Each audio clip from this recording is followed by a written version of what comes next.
Hello বন্ধুরা, কেমন আছেন? আশা করি ভালো আছেন। আপনাদের আশীর্বাদে আমি খুব ভালো আছি। এই যে দেখেন, রান্নাবাড়ি কিন্তু হয়ে গেছে। আপনাদেরকে বলছি যে কি রান্না করব সেটা দেখাবো। আপনারা কিন্তু অবশ্যই দেখবেন কি রান্না করছি।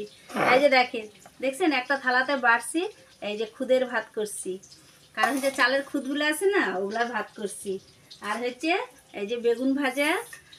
আর এখানে হলো এই যে দেখেন, দেখতে পাচ্ছেন এটা কি বলেন তো?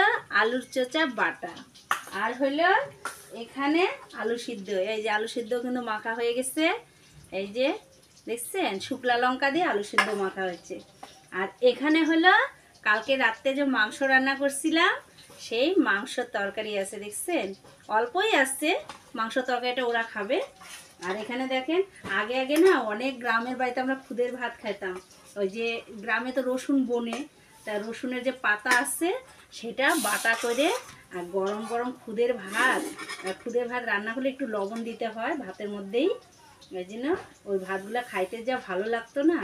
তো এইবার আবার রেশন থেকে চাল আনছিলাম, খুদ বের হয়েছে অনেকগুলা।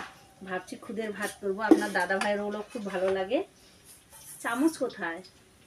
এই যে আপনার দাদা ভাইয়ের দেরি হয়ে যাচ্ছে, কাজে যাবে, তাড়াহুড়া করতেছি। একটু নিয়ে আসো না চামচটা। হ্যাঁ, ওই যে ইয়েটার মধ্যে আছে, ওটা শুদ্ধই নিয়ে আসলাম। এই যে দেখেন, বাটা দিয়ে দিচ্ছি।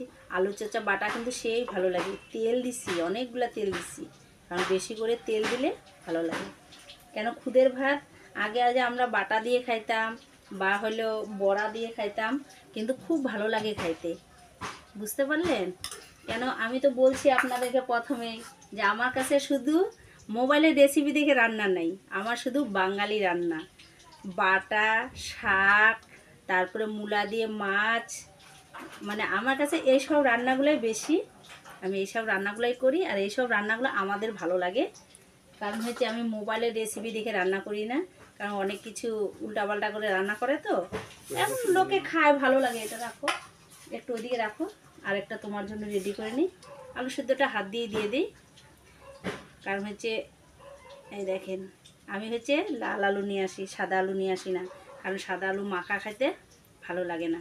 যত আঠা আঠা হবে আলু মাখাটা, তত টেস্টি হয়। আর আমরা তো আলু মাখা খাইলে তো শুকনো লঙ্কা দিয়ে খাই।